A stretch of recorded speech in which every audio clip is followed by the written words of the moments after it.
Hi students, today we start with the revision of extra question answers of chapter number 4, carbon and its compounds. So first we start with the very short answer type questions. First question is, write the name and journal formula of the second member of homologous series having journal formula CnH2n. कहता हमें journal formula given दे रखा है homologous सीरी का, that is CnH2n. इस सीरी के second member का name and formula हमें बताना है. सेकंड मेंबर मीन्स n की वैल्यू क्या होगी, 2 वैल्यू होगी. जब हम इस फार्मूला में n की वैल्यू 2 पुट करेंगे तो हमारे पास फार्मूला क्या आ जाएगा, C2H4 फार्मूला आ जाएगा. ये किसका फार्मूला होता है, इथीन का फार्मूला होता है. Next is, write the name and formula of the second member of homologous series having journal formula CnH2n+2. कहता हमें homologous series का journal formula गिवन दे रखा है CnH2n+2. हमें इसका सेकंड मेंबर का नेम एंड फार्मूला बताना है. तो यहाँ पे भी n की वैल्यू 2 पुट करेंगे तो फार्मूला क्या आ जाएगा, C2H6. ये फार्मूला किसका होता है, इथेन का फार्मूला होता है. Next is, where do compounds of carbon find application. कहता जो कार्बन के कंपाउंड है वो कहाँ पे यूज़ होते हैं, उनकी क्या एप्लीकेशन है. कहता है इनको हम यूज़ करते हैं as a source of energy को प्रोड्यूस करने के लिए यूज़ करते हैं. ऑल्सो मेडिसिन में भी यूज़ होते हैं, कलर्स में भी यूज़ होते हैं, टेक्सटाइल कपड़ों के अंदर भी यूज़ होते हैं, प्लास्टिक के अंदर भी यूज़ होते हैं, फूड प्रेजर्वेटिव के अंदर भी यूज़ होते हैं. Next is, why are carbon and its compounds used as a fuel for most applications. कहता जो कार्बन है, कार्बन के कंपाउंड है, उसको हम एज अ फ्यूल यूज़ करते हैं ज़्यादा एप्लीकेशंस में. उसका रीज़न क्या है. कहता जो कार्बन है उसके कंपाउंड है उसको हम एज अ फ्यूल यूज़ करते हैं ज़्यादा एप्लीकेशन में, बिकॉज जब हम उनको बर्न करते हैं, उनको बर्न करने से large amount of heat and light produce होती है. एज रिजल्ट हम उसको एज अ फ्यूल यूज़ करेंगे. Next is, draw the electron dot structure of ethyne and also draw its structure formula. कहता हमें इथाइन का इलेक्ट्रॉन डॉट स्ट्रक्चर ड्रॉ करना है, ऑल्सो हमें उसका स्ट्रक्चर फार्मूला बताना है. एथ मीन्स 2 कार्बन, आइन मीन ट्रिपल बॉन्ड. कहता जो ट्रिपल बॉन्ड है वो कैसे बनेगा, 3 इलेक्ट्रॉन की शेयरिंग करके बनेगा. तो हमारे पास दोनों कार्बन के बीच में 3 इलेक्ट्रॉन की शेयरिंग हो जाएगी.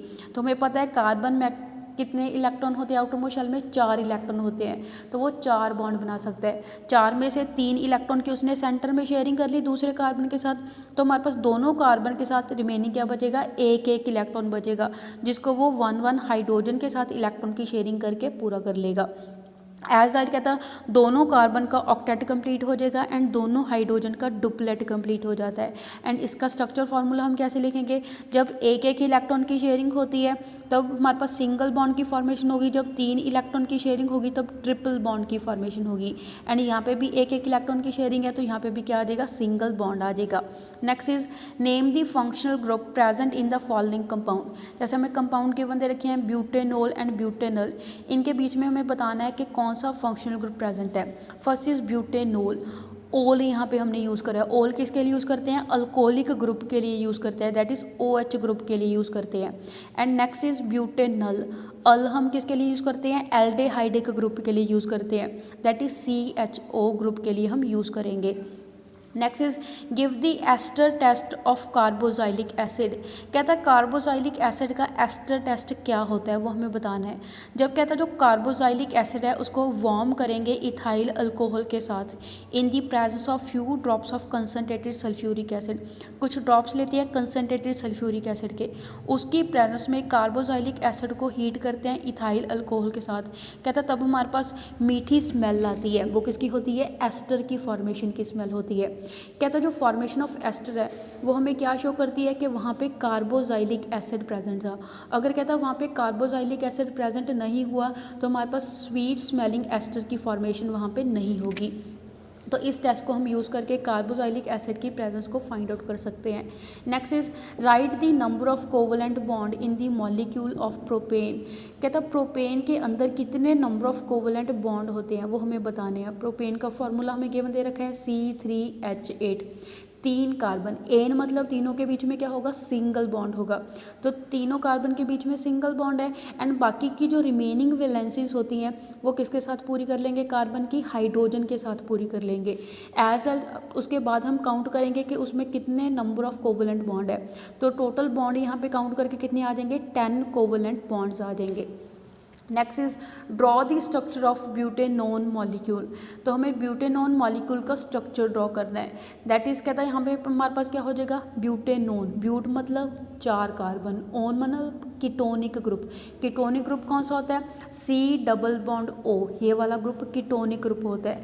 एंड इसके आगे भी हमारे पास अल्काइल ग्रुप की चेन होगी, पीछे भी अल्काइल ग्रुप की चेन होगी। तो हमारे पास टोटल क्या है, आगे 1 कार्बन है दैट इज CH3 एंड पीछे हमारे पास 2 कार्बन की चेन है दैट इज CH2 CH3। तो ऐसे हम ब्यूटेनोन मॉलिक्यूल का स्ट्रक्चर ड्रॉ कर लेंगे।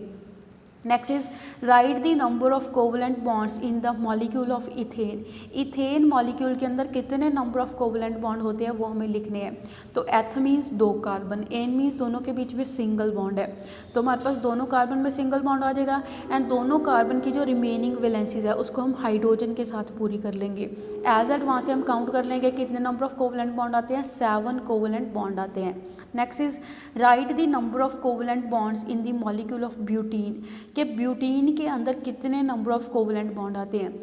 ब्यूट मीन्स 4 कार्बन, इन मीन्स चारों में से किसी 2 कार्बन के बीच में क्या है, डबल बॉन्ड है। एंड जो हमारे पास वहाँ से स्ट्रक्चर ड्रॉ करके जो नंबर ऑफ कोवलेंट बॉन्ड है वो काउंट करके आ जाएंगे।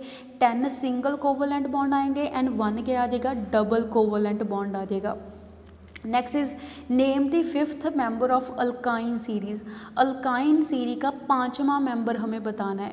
तो अल्काइन का पहले जर्नल फार्मूला लिखोगे, 5वां मेंबर बताना है। तो हमारे पास आइन, आइन मीन्स वहाँ पे क्या है, ट्रिपल बॉन्ड है। ट्रिपल बॉन्ड 1 कार्बन के साथ पॉसिबल नहीं हो सकता है, ट्रिपल बॉन्ड 2 कार्बन होने चाहिए एटलीस्ट ट्रिपल बॉन्ड को बनने के लिए। जिसके कारण क्या था, जो अल्काइन सीरीज है वो कहाँ से शुरू होगी, C2 उसका पहला मेंबर होगा, मीन्स N की वैल्यू 2 उसका पहला मेंबर होगा। उसके बाद क्या था, हमें 5th मेंबर बताना है। तो 5th मेंबर के लिए हमारे पास N की वैल्यू क्या आ जाएगी, 6 वैल्यू आ जाएगी। तो हमारे पास जो अल्काइन सीरीज का जर्नल फार्मूला है दैट इज CnH2n-2। कहता है इस फार्मूला में हम क्या करेंगे, N की वैल्यू को 6 पुट करेंगे। तो हमारे पास क्या आ जाएगा, C6, H इंटू 2 इंटू 6 क्या आ जाएगा, 12 माइनस 2। तो क्या आ जाएगा जनरल फार्मूला, C6H10 आ जाएगा 5th मेंबर का फार्मूला। एंड इसका नेम क्या होगा, हेक्स आइन इसका नाम होगा। Hex means 6 carbon, yne means उनमें क्या है, ट्रिपल बॉन्ड 1 प्रेजेंट है। Next is why soap forms scum with hard water. कहता है जो सोप है वो स्कम क्यों बनाती है हार्ड वाटर के साथ, बिकॉज कहता है उसके अंदर इनसॉल्युबल प्रेसिपिटेट होते हैं सोप मॉलिक्यूल के, कैल्शियम एंड मैग्नीशियम के साथ, जिसके कारण कहता है वो क्या बनाएगी, स्कम बना लेगी हार्ड वाटर के साथ। Next is which part of the soap molecule attaches to dirt when soap is dissolve in water. कहता है सोप का कौन सा पार्ट है वो डर्ट के साथ अटैच होगा जब हम सोप को पानी के अंदर डिसॉल्व करते हैं, दैट इज़ हाइड्रोफोबिक एंड। जो पार्ट पानी में सॉल्युबल नहीं होता है वो वाला पार्ट जाके ऑयल के अंदर क्या होगा, सॉल्युबल होगा, दैट इज़ डर्ट के अंदर सॉल्युबल होगा। Next is write the electron dot structure of ethane molecule. Ethane molecule का इलेक्ट्रॉन डॉट स्ट्रक्चर हमें ड्रॉ करना है। एथ मीन्स 2 कार्बन, ए मीन्स सिंगल बॉन्ड। तो वहाँ पे हमारे पास क्या होगा, 2 कार्बन में सिंगल बॉन्ड है, मीन्स एक एक इलेक्ट्रॉन की शेयरिंग होगी एंड बाकी की जो रिमेनिंग वैलेंसीज बचेंगी कार्बन की उसको एक एक हाइड्रोजन के साथ इलेक्ट्रॉन की शेयरिंग करवा देंगे।